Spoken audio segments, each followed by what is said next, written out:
What's up, fishermen?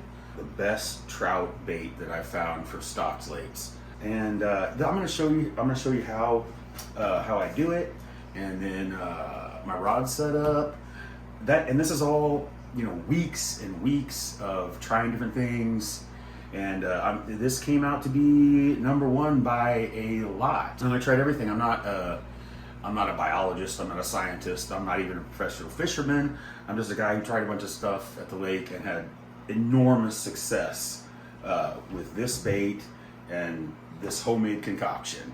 And I'm gonna show you how I did it. It's trout natural garlic scent with the little glitter in it. And I tried everything else. I don't know why this one worked best, but it just does. And I was using goldfish flakes to flavor mine. And that's it. It's this and water, and I'll show you how I do it. Just get you a Ziploc bag.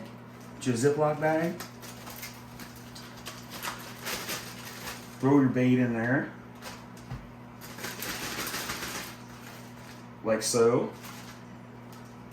Just put it in the bag. Super, super simple. A little bit of hot water, because the thing is, with this Berkeley Gold Power Bait paste, is it won't stick.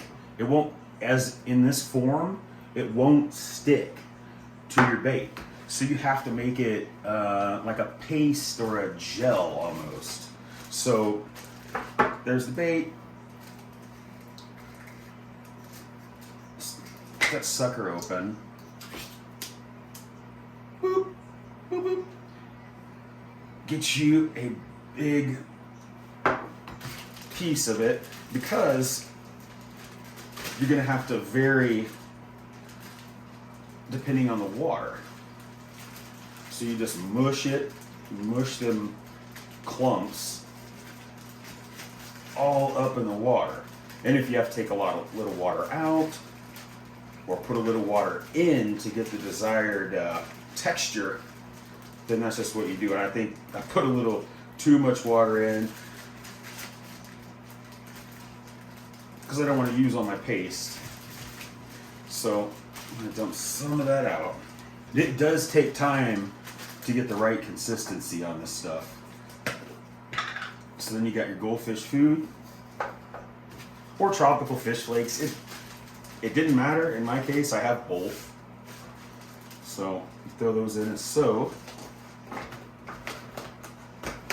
And if you need a little more trout dough, throw that in there. And the thing with that, when I tried using just this by itself, I didn't catch a thing. Just, I balled it up, made a little ball, put it on the hook, nothing.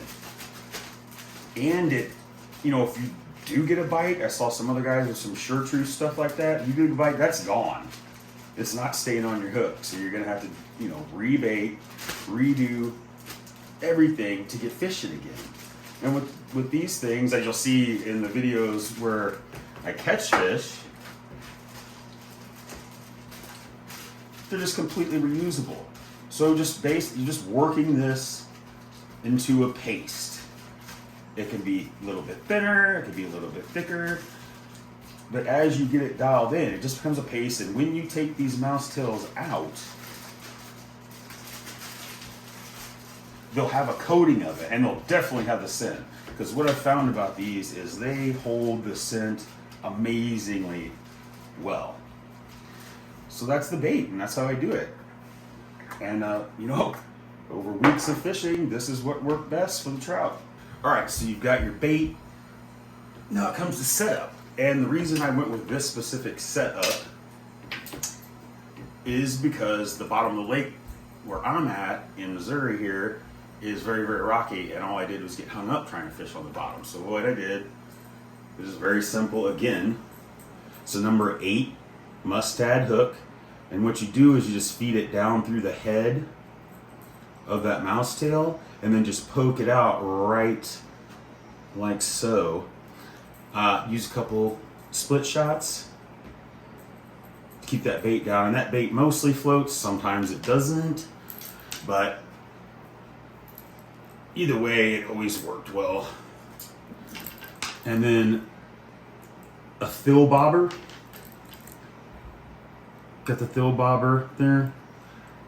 And then I use these little beads, just loop the line through twice so they still slide. And that's how I adjust my bobber depth, top and bottom. Boop, boop, boop. And that's it. And it's an ultralight rod. Mitchell ultralight, 6-pound test line. I never had one fish break me off, and I did catch 2-pound rainbow trout. So that is everything that I've been able to come up with so far.